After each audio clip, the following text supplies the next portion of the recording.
যদি সবাই মিলে কোরআনকে ধরি এক মাসে এর চেয়ে বেশি আল্লাহ লাভ দিয়ে দিবেন। এখনই তার প্রমাণ আছে না নাই? এই যে এত একটা বছর চলে গেল, হুজুরদের কোনো টেনশন? আর হুজুররা যদি টেনশনে না থাকে, মুসল্লিরাও টেনশন মুক্ত। কারণ হুজুর যখন বিপদে থাকে, মুসল্লিরা তো আর আগে শেষ। হুজুরি সামলাইব না মুসল্লি সামলাইব? এই খতিব সাহেব এটা বলবেন। কত প্রোগ্রামে এসেছি, উঠতে দেয়নি, বলছে হুজুর উপর থেকে নিষেধ। বললাম কে নিষেধ করছে, এটার আর খবর নেই। তবে এখন সামনের পার্লামেন্ট হবে কোরআনের পার্লামেন্ট, সামনের পার্লামেন্ট হবে ইসলামের পার্লামেন্ট। পার্লামেন্টে যারা যায় যাক, আমাদের কোনো আপত্তি, কিন্তু কোরআন ছাড়া একদিন পার্লামেন্ট চলতে দেব না আমরা। রাজি আছে মুসলমান? হাত তুলে দেখে দাও।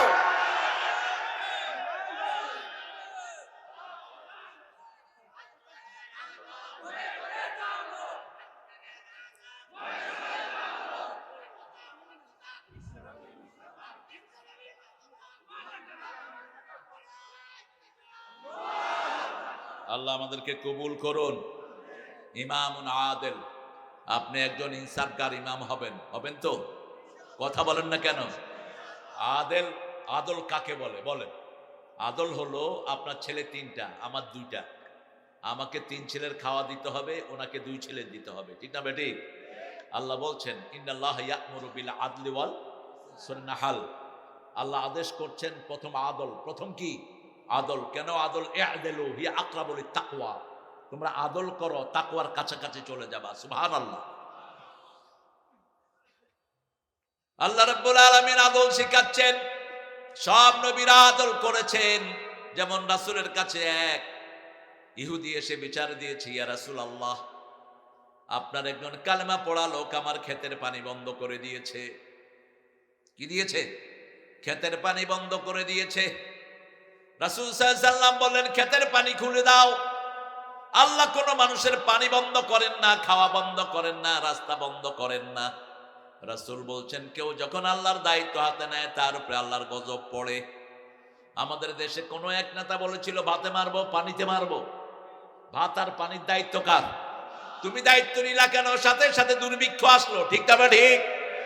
আল্লাহর দায়িত্ব কোনো মানুষ নেয়া জায়েজ নাই। রাসূল বললেন, পানি ছেড়ে দাও। লোকটার বিচার পছন্দ হলো না, চলে গেলেন তিনি আবু বকরের কাছে। আবু বকর বিচার করেছেন, রাসূল আপনি একটু সানি করে দেন। তিনি বললেন, রাসূলের উপর বিচার করার ক্ষমতা কারো নাই। চলে গেলেন ওমরের কাছে। ঠান্ডা না গরম?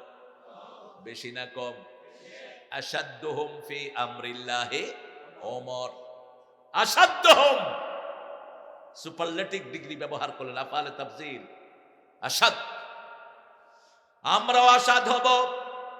কোন কারণে? আশিদ্দাউ আলাল কুফারি রুহামাউ বাইনাহুম। যারা নবীর সাথে থাকতে চায়, আল্লাহ দুটি গুণ বলেছেন, নবীর সাথে থাকতে চান তো? থাকতে চান তো? একটু হাত তোলেন, কারা কারা থাকতে চান? আল্লাহ হাতগুলো কবুল করেন।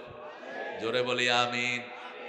সূরা ফাতির শেষ আয়াত পড়েন, মুহাম্মাদুর রাসূলুল্লাহ ওয়াল্লাযীনা মাআহু আশিদ্দাউ আলাল কুফফারি রুহামাউ বাইনাহুম তারাহুম রুকআ সুজদান ইয়াবতাগুনা ফাদলাম মিনাল্লাহি ওয়া রিদওয়ানা সীমাহুম ফি উজুহিহিম মিন আসারিস সুজুদ। আল্লাহু আকবার। কোরআনের বর্ণনা শৈলী দেখেন। কোরআন যে আল্লাহর কালাম, প্রত্যেকটি আয়াত তার প্রমাণ। কেউ বানাতে পারবে না এরকম আয়াত, কেউ এরকম কথাই বলতে পারবে না, ঠিক না? ঠিক। আল্লাহ বলছেন মুহাম্মাদুর রাসূলুল্লাহ। মুহাম্মদ কার রাসূল? কেন কেন আল্লাহ মুহাম্মদকে রাসূল বলে স্বীকৃতি দিলেন কেন? আমি এটা খুব চিন্তা করতাম ছোটবেলা। 4 বার মুহাম্মদ নাম উল্লেখ করলেন, 3 বারই বলেছেন মুহাম্মদ আমার রাসূল। আর একবার বলেছেন আমিনু বিমা নুজিলা আলা মুহাম্মদ, মুহাম্মাদের উপরে যা নাযিল করেছি সবটার উপরে ঈমান আনো। কেন আল্লাহ বারবার মুহাম্মদকে রাসূল বলছেন? কারণ ইহুদির বাচ্চারা বলছে মুহাম্মদ নাকি রাসূল ছিলেন না।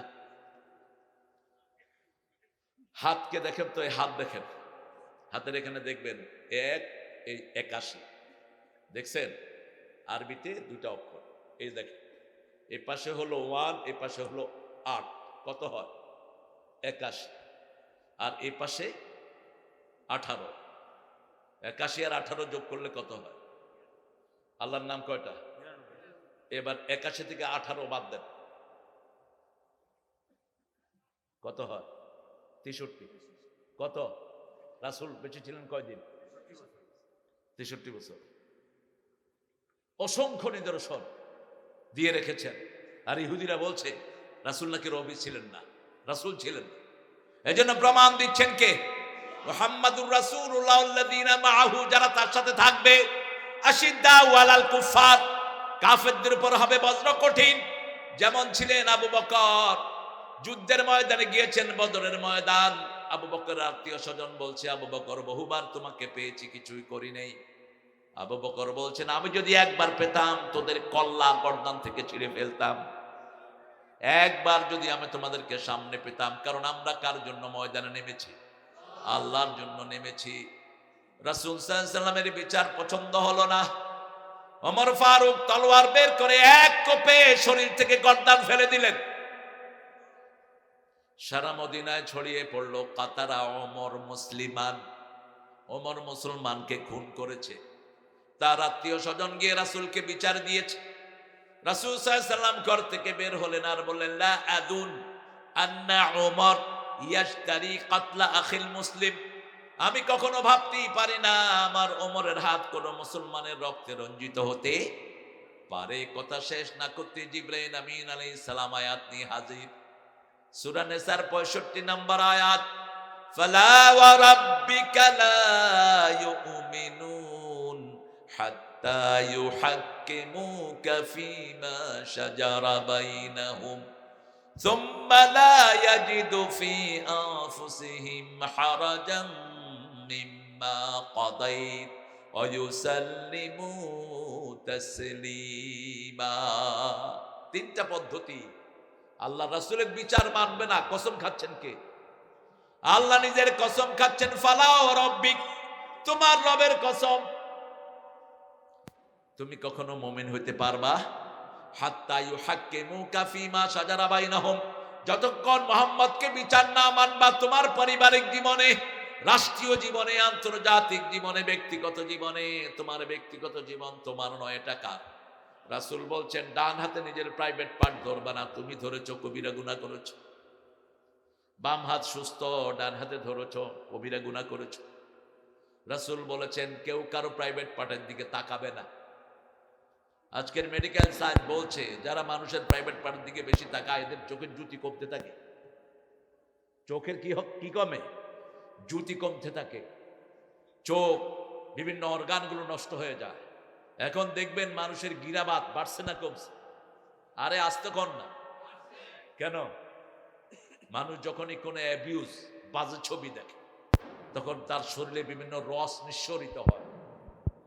এজন্য আল্লাহ বলছেন সূরা নূরের ভিতরে, কুল্লিল মুমিনিনা ইয়াগুদ্দু মিন আবসারিহিম ওয়া ইয়াহফাযু ফুরুজাহুম, মুমিন পুরুষদেরকে বলে দাও তারা যেন চক্ষুকে অবনত রাখে, তাদের লজ্জাস্থানকে যেন হেফাজত করে।